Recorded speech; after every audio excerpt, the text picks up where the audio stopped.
¿Qué tal? Esta es la exposición sobre los múltiples usos del término teoría, basada principalmente en el capítulo 1 de la tesis doctoral de Manuel Gándara.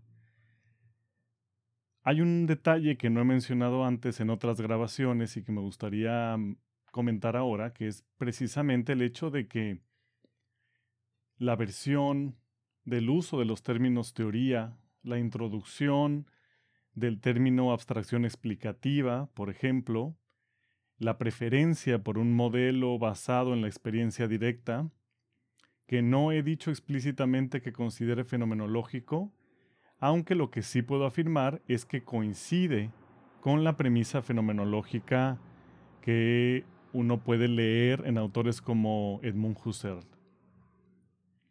Todas estas versiones, todos estos avances o formulaciones que no son explícitas, que pueden hasta ser contrarias en algún sentido a las afirmaciones como están vertidas en la tesis doctoral de Manuel Gándara, son mi total responsabilidad. Es decir, sugiero que se tome todo lo que aquí expongo y lo que he expuesto en otras presentaciones relacionadas con la teoría, con el modelo, con el uso del término teoría, con el uso de términos relacionados con la ontología y la epistemología que vierte uno en un trabajo de investigación, que se tomen como contribuciones mías, que se tomen como propuestas mías, perspectivas mías de hoy.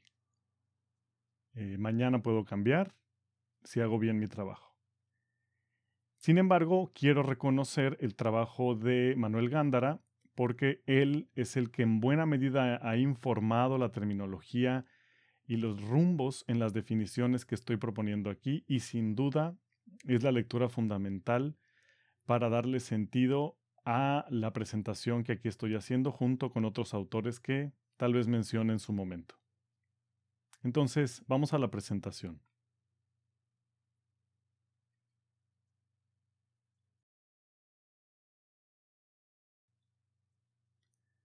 Uno de los primeros usos del término teoría es el de una corazonada, es el de algo que nos suena, que podemos llamar también una intuición. Tengo la teoría de que las personas piensan siempre primero en sí mismas. Todos estos usos, antes de seguir, que voy a presentar aquí, son usos reales, usos útiles. Ningún uso del lenguaje es incorrecto.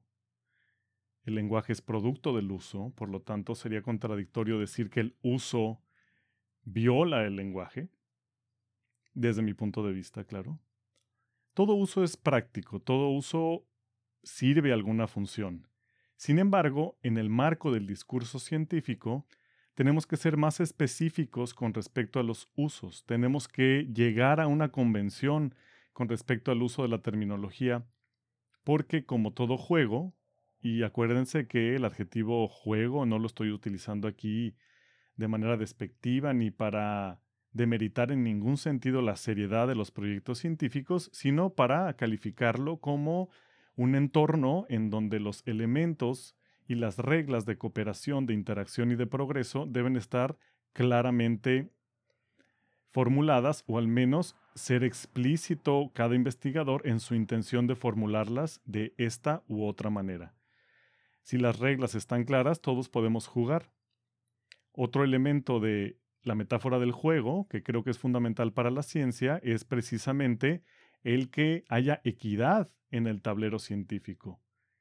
Es decir, que con independencia del área, de la preferencia, del gusto, incluso hasta cierto punto del avance o de la experiencia que tenga uno como científico, puede uno ser apenas alumno de posgrado, puede uno ya ser un científico con carrera hasta un científico emérito o autoridad en la materia, casi con independencia también de esos criterios, la ciencia debe jugar o debe ser un juego parejo para todos.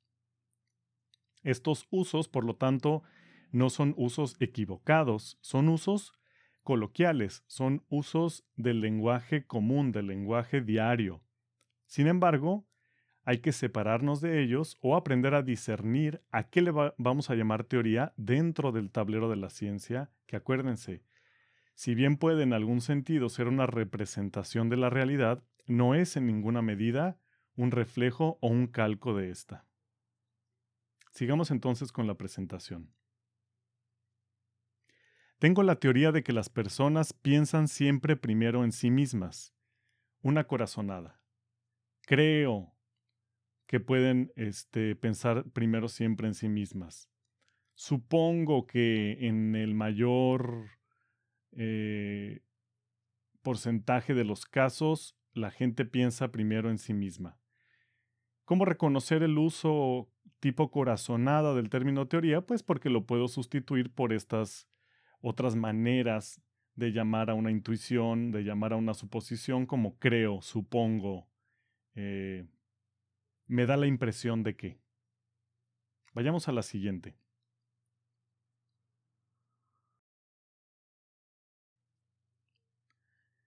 Teoría hacen los investigadores que no quieren enfrentarse al campo. Esta es una crítica típica, sobre todo en áreas como la antropología, como la sociología, como la lingüística y en particular la sociolingüística o cualquier área que requiera un contacto directo con la gente, un trabajo de campo, como se le conoce. Muchas personas prefieren no hacerlo o escogen un tema en el que no hace falta hacerlo tanto. Y los colegas que prefieren hacerlo o tienen un tema en el que francamente es casi obligatorio o es crítico hacer una buena experiencia de campo prolongada en un buen número de los casos, entonces puede haber ese tipo de expresiones despectivas, de ese tipo de expresiones de discriminación, digamos, en algún sentido, hacia los colegas que no hacen campo. Teoría hacen aquellos antropólogos, sociólogos, lingüistas, mm, trabajadores sociales, en fin, cualquier persona relacionada directa o indirectamente con la sociedad, con la cultura y con los mecanismos de comunicación, encuestadores también.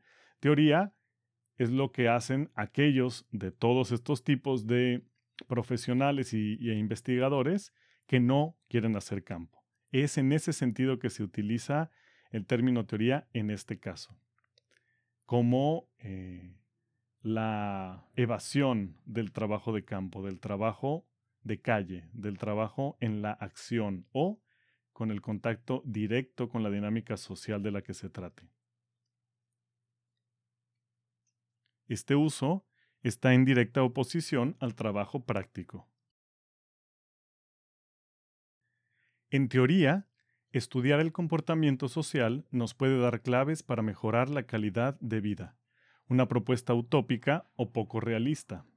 Este es un uso muy relacionado con la adivinanza, la intuición o la corazonada, aunque tiene un sesgo particular, que es el de indicarnos que algo tiene cierta argumentación científica a favor de su probabilidad y que sin embargo su certeza no ha sido suficientemente probada o ha sido probada muy poco o yo personalmente quiero manifestar el hecho de que no creo que sea tan posible. En cualquiera de estos rangos de la incredulidad con respecto a una posibilidad apoyada o formulada desde el discurso científico, se puede utilizar el término teoría y se usa. Entonces, en teoría, repartir mejor la riqueza traería el fin de la pobreza. En teoría, las buenas prácticas sociales, las buenas prácticas nutricionales y las buenas prácticas ecológicas traerían el fin de muchas de las enfermedades que aquejan a las sociedades del mundo. En teoría. Tengo entonces estos tres usos no científicos o que no están en el rango del uso que vamos a definir como científico a partir de la propuesta de Gándara y de mi elaboración propia, que son el de la corazonada, el de en oposición al trabajo práctico y el de una propuesta utópica o poco realista.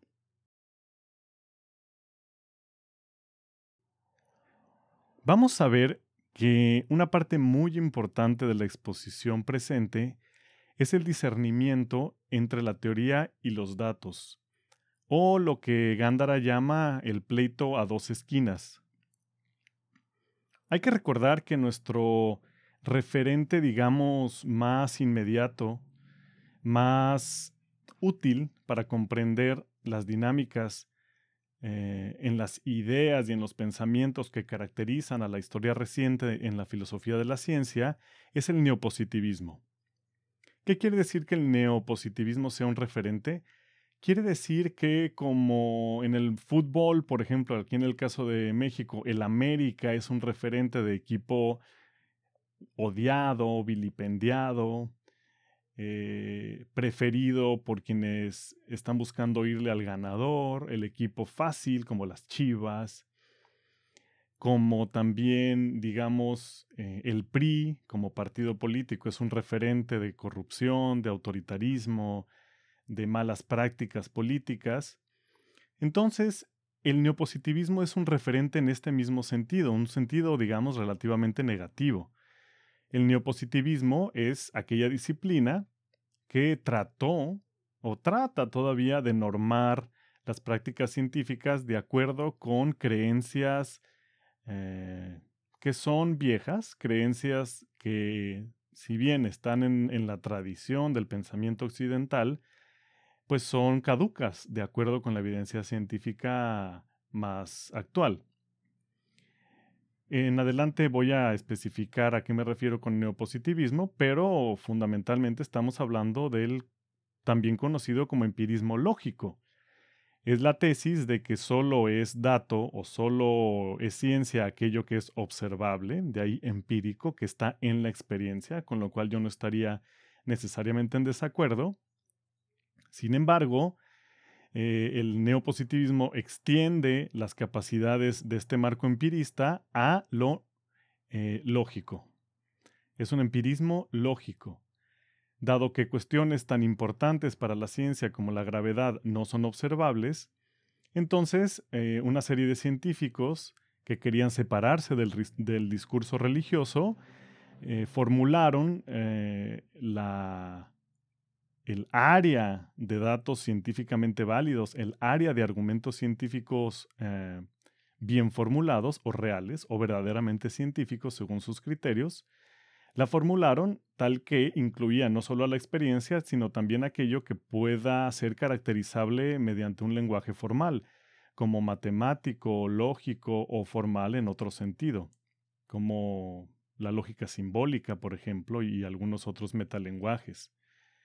Esto ayuda a que entidades como la gravedad o entidades relativamente observables y relativamente no observables, ahorita voy a aclarar que ahí está justo uno de los puntos controversiales que trató de resolver el neopositivismo. Bueno, todas estas entidades se puedan considerar reales en tanto son caracterizables a partir de las matemáticas. Gándara considera esto el pleito a dos esquinas porque el neopositivismo es una tesis también materialista, es decir, defiende el hecho de que hay un mundo material allá afuera que es fijo, que es estable, que sigue principios independientes del sujeto que lo observa, y en tanto mundo material, entonces solo tiene que ser descrito. Hay que desentrañar sus reglas internas, es todo lo que hay que hacer desde el punto de vista científico.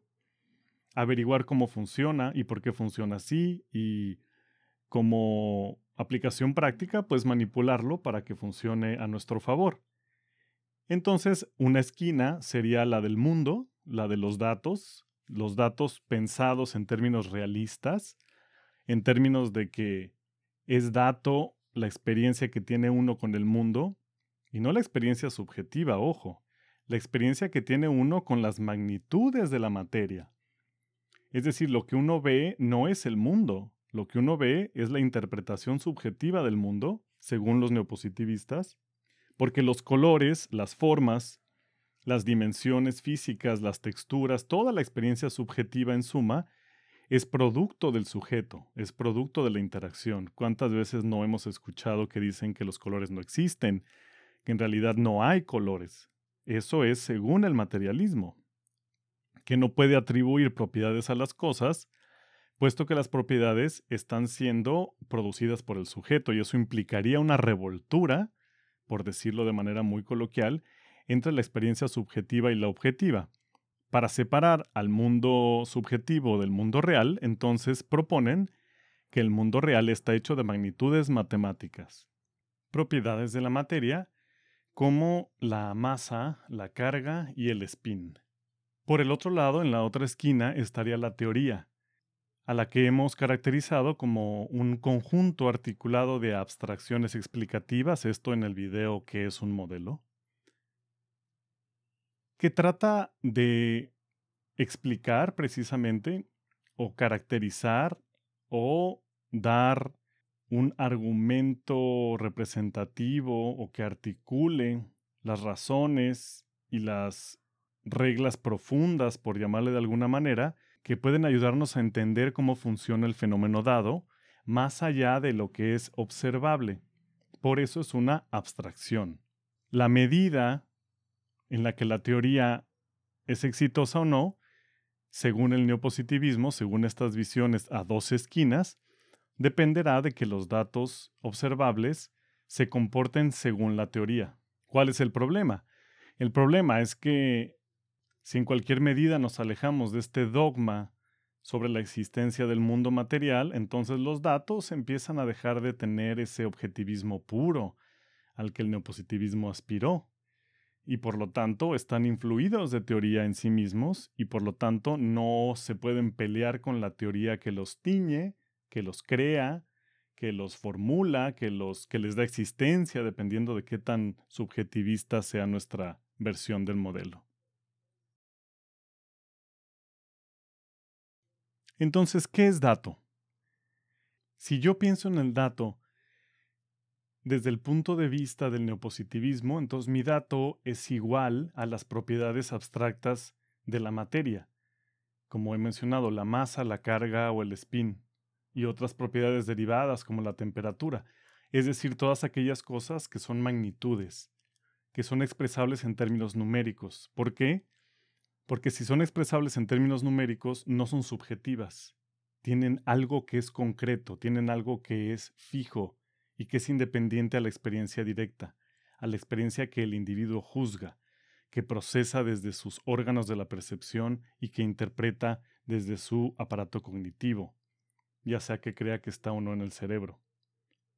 Sin embargo, y no me voy a detener mucho en eso, este modelo de las magnitudes físicas no funcionó a partir de formulaciones, como ya he mencionado, como la teoría cuántica, según la cual no hay propiamente una partícula que caracterizar como teniendo carga, spin y masa. Si no hay, entonces, ¿qué estoy midiendo con mis formulaciones matemáticas? Terminan siendo abstracciones vacías o abstracciones de algo que no es fijo, de algo que a veces es y a veces no es. Si en cambio le apuesto a que la subjetividad o la experiencia directa es el origen del dato, como de hecho nos dice nuestra experiencia humana, entonces las propiedades están en las cosas porque las percibo en las cosas. No tengo que hacer una abstracción tal que lo que percibo no es lo que hay. En este sentido es un modelo realista. Yo estoy viendo una pared blanca, puedo voltear a ver una taza verde, luego volteo allá y hay una silla negra, y la silla es negra y la pared es blanca y la taza es verde. No tengo que hablar de que hay una abstracción de silla, de pared y de taza que no tienen ni la forma, ni el color, ni la textura, ni las características lumínicas que percibo, y que todo eso es subjetivo, ¿no? ¿Por qué? Si mi experiencia, considerada como el origen del dato primario, me está diciendo que el objeto tiene todas esas propiedades, por lo tanto, no tengo por qué separar a la experiencia subjetiva del dato. Ahora, como dije en la presentación de qué es un modelo, también hay que convenir en que hay dos tipos de información, al menos en la dimensión de la colectividad científica, del discurso científico, a la que puede acceder el sujeto. Yo como persona puedo ver, oír, gustar, oler, sentir cosas que puedo compartir con los demás, como la ubicación de la silla en mi estudio, como el hecho de que esté lloviendo, como el hecho de que haya explotado un carro en algún lugar de la ciudad, y hay cosas que no puedo compartir, cosas que son muy efímeras, que pasan muy rápido o que pertenecen a mi mundo interno, por llamarlo de alguna manera, como los sueños, las emociones, los pensamientos, las ideas que a veces son o no son expresables en el lenguaje y los entendimientos que a veces están en un nivel que no se puede poner en palabras. Si bien la ciencia privilegia el conjunto de la experiencia que es compartible, que es observable por más de un sujeto, tampoco es necesario negar lo otro, solo hay que reconocer que los métodos científicos, o más bien el método científico, no accede a esas experiencias individuales o no accede de manera fácil a ellas. Entonces, independientemente de mi perspectiva sobre el dato, debo reconocer que es la base que define la propuesta, el alcance, las características de mi investigación y por tanto de sus fundamentos teóricos, tanto en términos de la teoría sustantiva como de la propiamente hablando posición teórica. Sin duda, como he expresado en otras ocasiones, yo soy partidario del subjetivismo, del dato como la experiencia directa, de la experiencia directa como fuente primaria del dato, porque como he dicho, y ustedes pueden revisarlo en textos contemporáneos sobre filosofía de la ciencia, en particular les recomiendo la argumentación de Bernardo Kastrup en el libro ¿Por qué el materialismo es una burla? O en inglés Why Materialism is Baloney, en donde él explícitamente y a través de formulaciones lógicas, no se mete con experimentos cuánticos ni nada por el estilo, aunque los conoce bien, pero a través de la pura formulación lógica que tal vez revisemos en un video posterior, deja claro cuáles son las fallas más evidentes en los argumentos materialistas.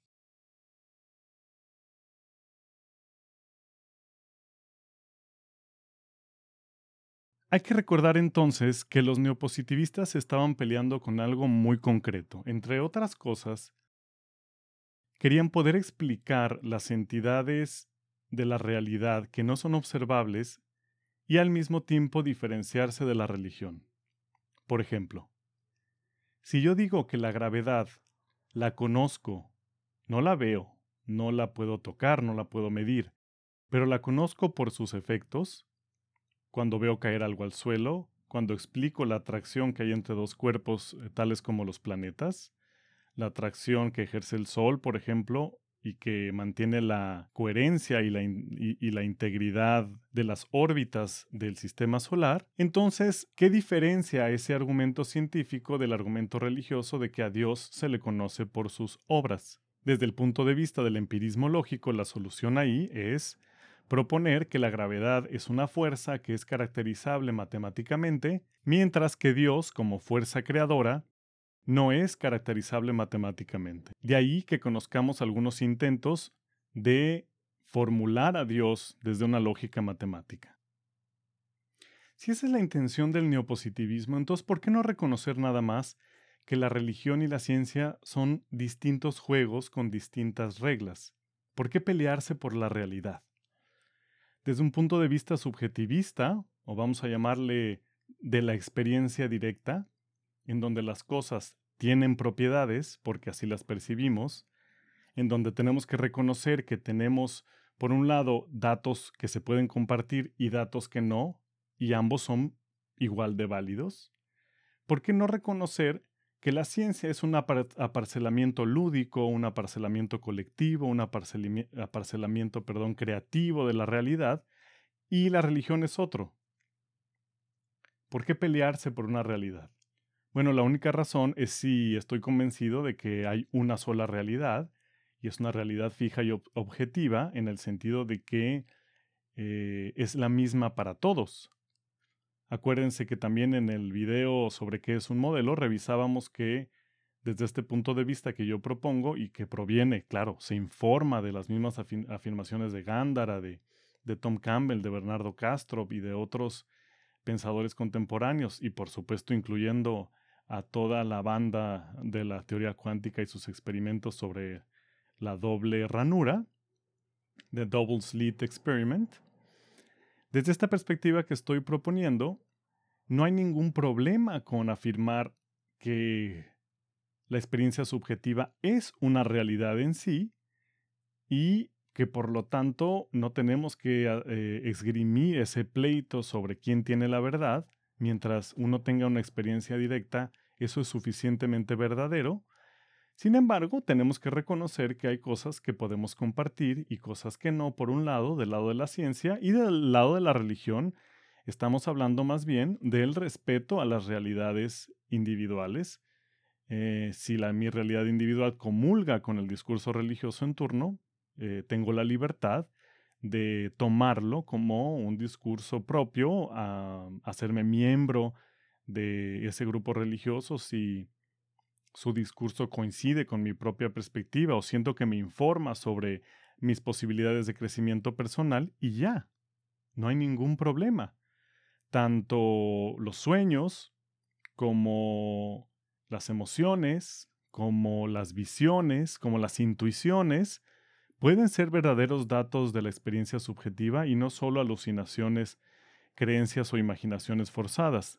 Todo depende, en ese caso, de los efectos que tengan esas informaciones, esas evidencias, en donde las deben tener, que es en la vida del individuo. Pero bueno, ese es un terreno en el que la ciencia apenas poco a poco está empezando a animarse a explorar, está extendiendo la mano, digamos, hacia esos mundos en donde la realidad compartida se diluye a favor del significado y del sentido individual. Otro sentido del término teórico que tiene que ver con el avance científico y tiene que ver con el éxito de una abstracción explicativa vía una teoría de la observación. Luego aclararé estas dos terminologías, estos dos términos, o más bien la relación que estoy proponiendo entre ellos.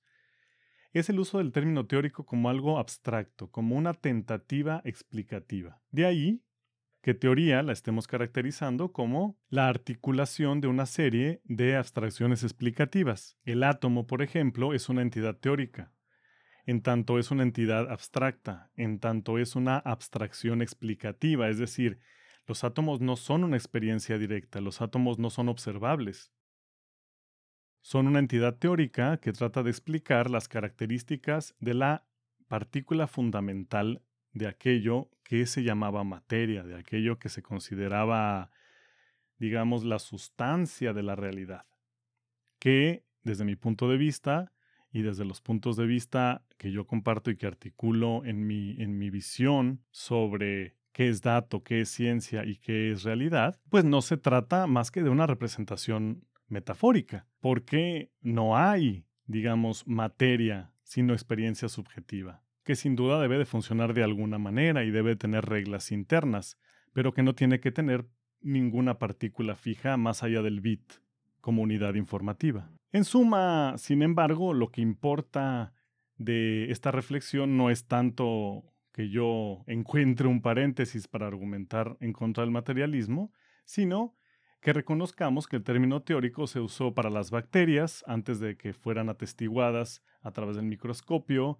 que se usó para los planetas extras del sistema solar cuando nuestros cálculos astronómicos llegaban hasta Marte, los virus, el clima y otras dinámicas así de la naturaleza y de la ecología que han sido atribuidas a dioses, han sido atribuidas a fuerzas misteriosas, y que poco a poco, mediante nuevos instrumentos de medición, hemos podido pasar, digamos, de lo teórico, de lo mítico, que no es lo mismo, claro, lo mítico funciona al nivel de la explicación narrativa de la creencia y lo teórico funciona a nivel de la explicación del discurso científico. Pero bueno, en ambos casos se ha pasado de una abstracción explicativa al servicio de una u otra narrativa a lo evidencial, a lo observable.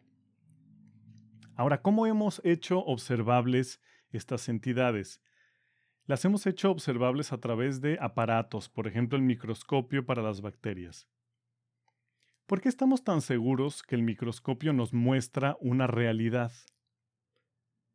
Si yo les propusiera, ¿todo aquello que se ve en la tele es real? Naturalmente, a menos que tuvieran 6 años, podrían decirme no.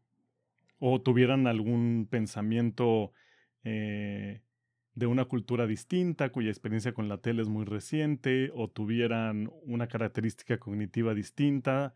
Tal vez en esos casos tendrían confusión al respecto. Pero si son una persona típica de una cultura acostumbrada a la tele, dirán, claro que no, mucho de lo que se ve en la tele es ficción. Bueno, ¿por qué entonces creemos que lo que se ve en el microscopio sí es real? Esa diferencia que me hace a mí, que me permite a mí reconocer lo que un aparato muestra de un lado como probable ficción y del otro como realidad, es una teoría de la observación. Cuando se inventó el telescopio y a través de él se vio que la luna no era perfectamente redonda, sino que tenía cráteres, se tuvo que defender el hecho de que el telescopio estaba mostrando realmente la superficie de la luna y no introducía alteraciones que eran propias más bien del instrumento de medición. Y de ahí que Galileo desarrollara la teoría de la óptica.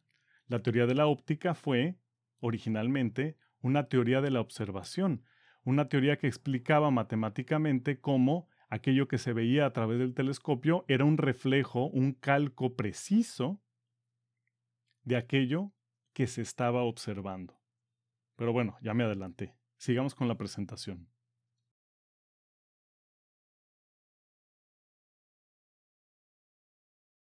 Aquí que vemos, por ejemplo, es la Tierra, es una representación de la Tierra, esa luz es el Sol.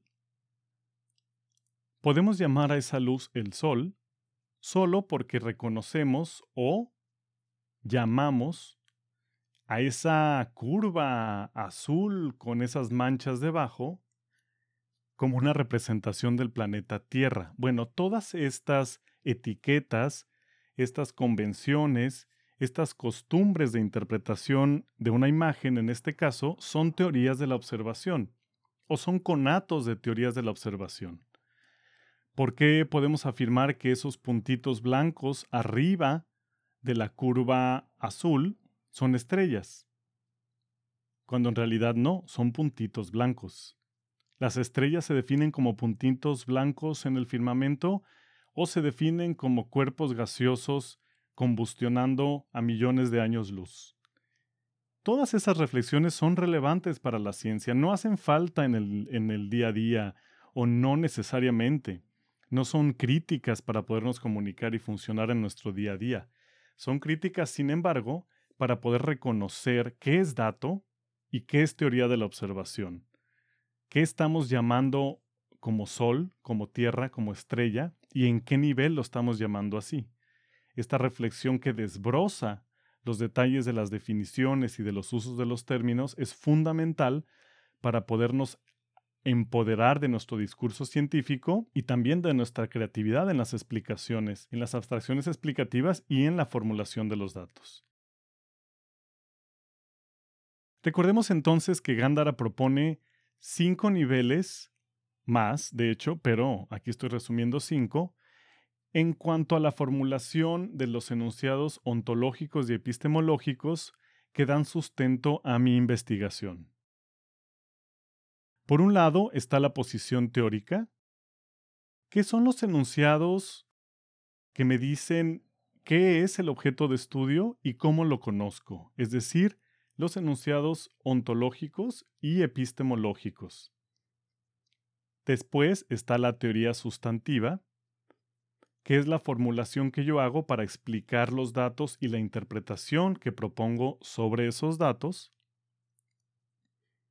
En tercer lugar está la metodología, que a partir de las afirmaciones ontológicas y epistemológicas que ya hice en la posición teórica y las adecuaciones a la explicación sobre los datos que hice en la teoría sustantiva, la metodología lo que me da es que integra estos enunciados ontológicos y epistemológicos, integra una teoría de la observación y me valida los datos. Entonces la metodología es la que me dice qué es dato, qué voy a considerar dato, en qué circunstancias va a ser válido y qué va a querer decir con respecto a mi pregunta de investigación, que se basa a sí mismo en las reglas del juego del tablero que he propuesto.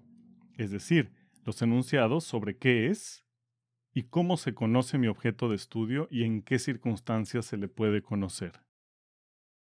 La teoría de la observación, como dije, es la teoría de el medio que estoy utilizando para observar mi dato es un medio transparente, modifica en alguna medida lo que observo, puedo tomar lo que observo tal cual,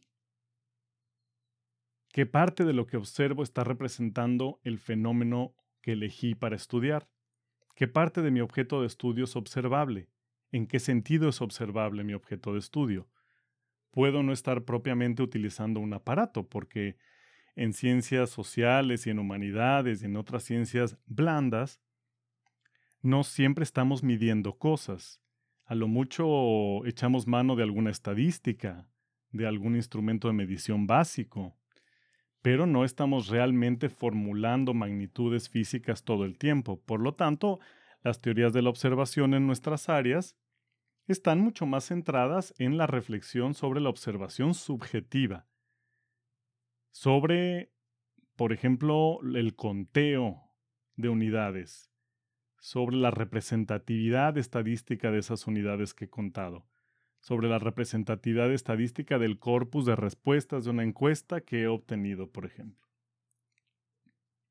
El método, como la parte más cercana todavía a los datos de esta escalera, de este arco iris, digamos, que sube hasta la posición teórica, lo que hace principalmente es contener los enunciados de validación del dato. Y también es atravesado por esto que Gándara llama los criterios de demarcación.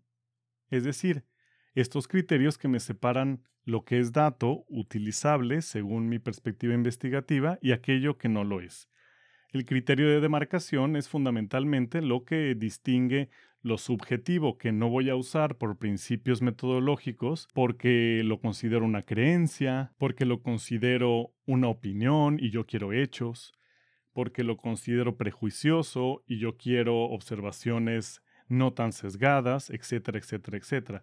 Estos criterios de demarcación me van a ayudar entonces a formar una imagen consistente de aquello a lo que yo llamo dato y que va a ser coherente con el resto de mi discurso científico formado desde la posición teórica hacia abajo. Ahora recordemos una cosa que menciona Gándara. En general las teorías empiezan no por la posición teórica, sino por la teoría sustantiva. ¿Por qué la teoría sustantiva es el nivel de entrada normalmente a las teorías? Porque es el nivel en el que estoy en contacto con los datos, tengo las manos metidas en los datos o potencialmente las tengo, y estoy probando abstracciones explicativas que inciden directamente sobre ellos.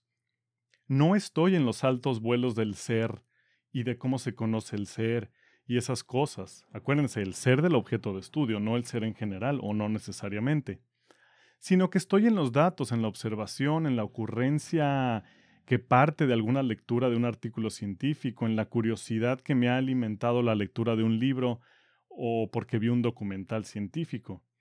Esas explicaciones, vamos a llamarle pequeñas, particulares, son las que inician generalmente esta maquinaria investigativa que tiene que subir hacia la posición teórica para definir en qué voy a basar mis abstracciones explicativas aplicadas o particulares y que luego baja hacia formulaciones más específicas que refinan mi objetivo investigativo o mi operación investigativa.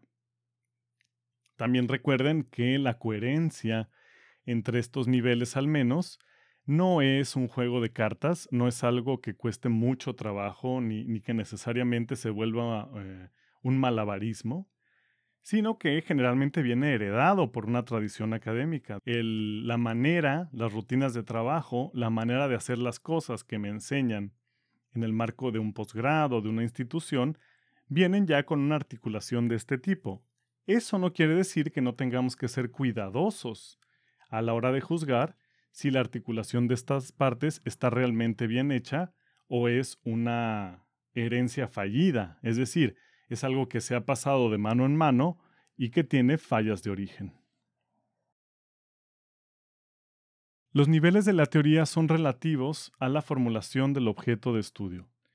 Esto es muy importante y hay que tenerlo siempre en mente. A veces vemos ejemplos y Gándara mismo propone ejemplos de qué es una posición teórica. El marxismo es una posición teórica. La antropología simbólica es una posición teórica. La economía política es una posición teórica. Las teorías del desarrollo son posiciones teóricas. La psicología cognitiva es una posición teórica. Las ciencias cognitivas en sí entrañan o articulan de manera más o menos unitaria una posición teórica. Sí es cierto. Digamos que son ejemplos típicos de posición teórica. Sin embargo, el que algo sea una posición teórica depende exclusivamente de a qué trabajo me estoy refiriendo. ¿Es este artículo? ¿Este libro? ¿Es esta exposición que vi en un congreso? ¿Por qué? Porque lo que en un trabajo puede ser la teoría sustantiva, en otro puede ser la posición teórica. Lo que en un trabajo es la mirada contextual, en otro puede ser la teoría sustantiva. ¿Ok? Si yo estoy analizando un árbol, entonces la teoría sobre el bosque es la posición teórica. Pero si yo estoy analizando los bosques del mundo, entonces la teoría de ese bosque es la teoría sustantiva y la de los bosques del mundo o la ecología de un ecosistema en particular sería la posición teórica. Entonces no nos rompamos la cabeza tratando de determinar como si fuera un juego de hacer pares o de juntar categorías con ejemplos. ¿Qué es posición teórica? ¿Qué es teoría sustantiva? Veamos cuál es la formulación del objeto de estudio y hagámonos dos preguntas para distinguir entre ambas. Primero, ¿cuáles son los enunciados falseables? Las abstracciones explicativas que tratan directamente de explicar el comportamiento del objeto de estudio o su relación causal o su descripción o su funcionamiento interno y que se arriesgan a la hora de proponer cosas que no son seguras, que requieren de una comprobación o requieren de una argumentación a su favor. En ese sentido, falseables, porque invitan al resto de la comunidad a que opine si el manejo de los datos realmente prueba, refuerza o va en la línea de la interpretación que propongo en el trabajo investigativo. Y, por el otro lado, ¿cuáles son los enunciados que no estoy proponiendo como falseables? Es decir, asumir que yo puedo hablar de sociedad como una unidad funcional en mi investigación, asumir que la cultura existe como unidad de análisis, asumir que la dinámica entre la inversión de capital y el desarrollo tiene una linealidad. Esas son cosas que, aunque en algún contexto podrían ser cuestionables, el trabajo en sí, el libro en sí, el artículo en sí, no están proponiendo como falseables.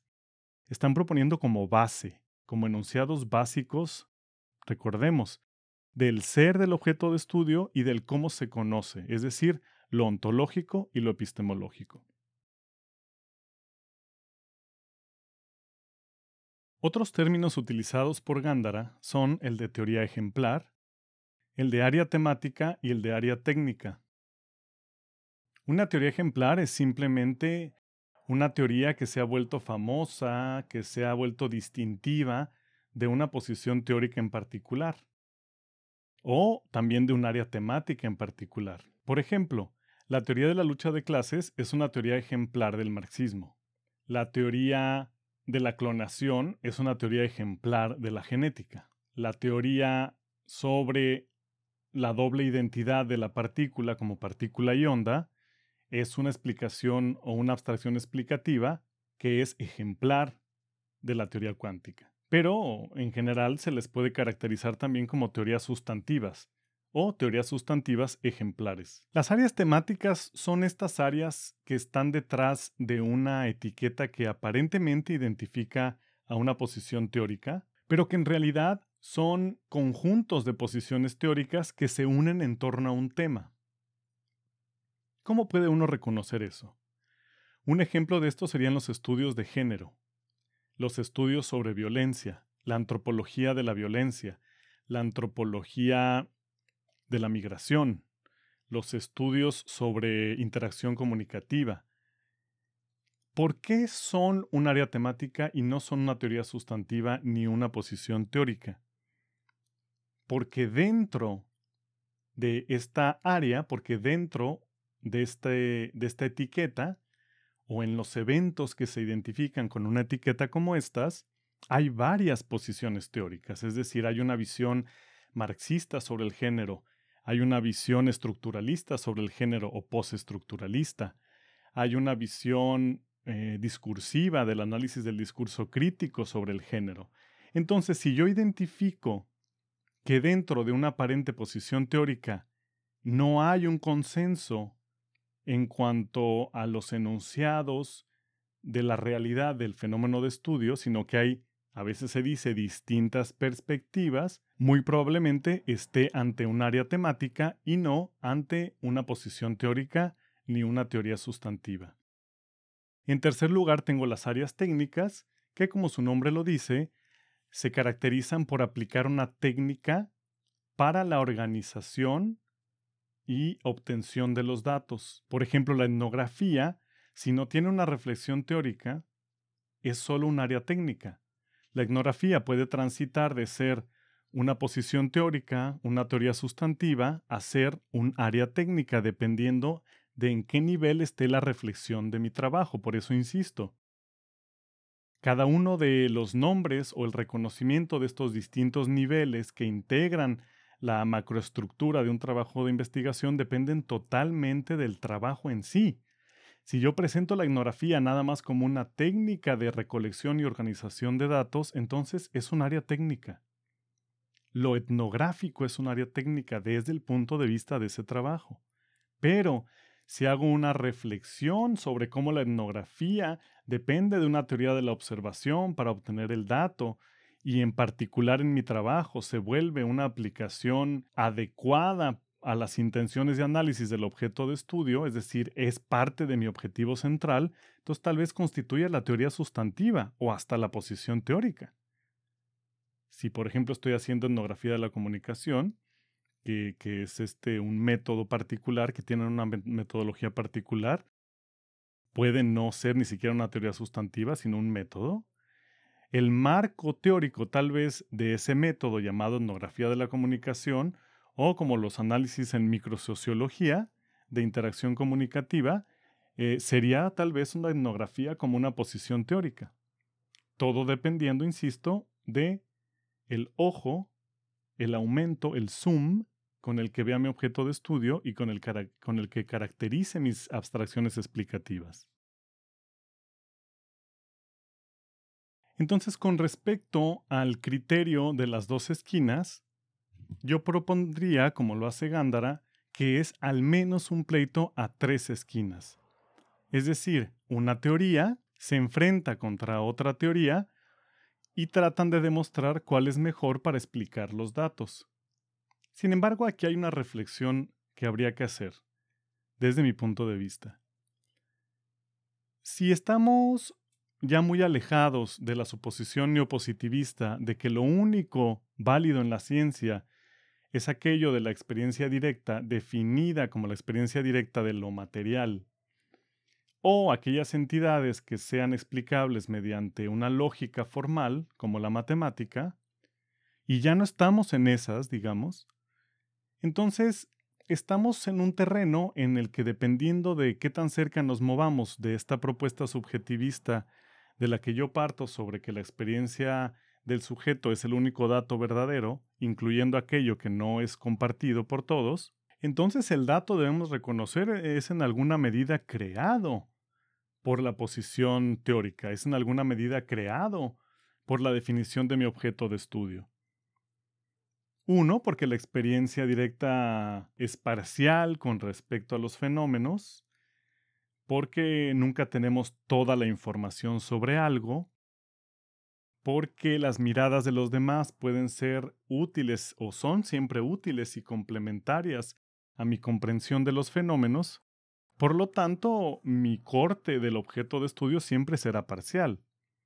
Y en tanto hay parcialidad, entonces hay una creación única. No estoy presentando un objeto completo y fijo, porque uno, no existen los objetos completos y fijos, y dos, no puedo acceder a aquello completo. Siempre es creatividad, digamos, la formulación de un objeto de estudio.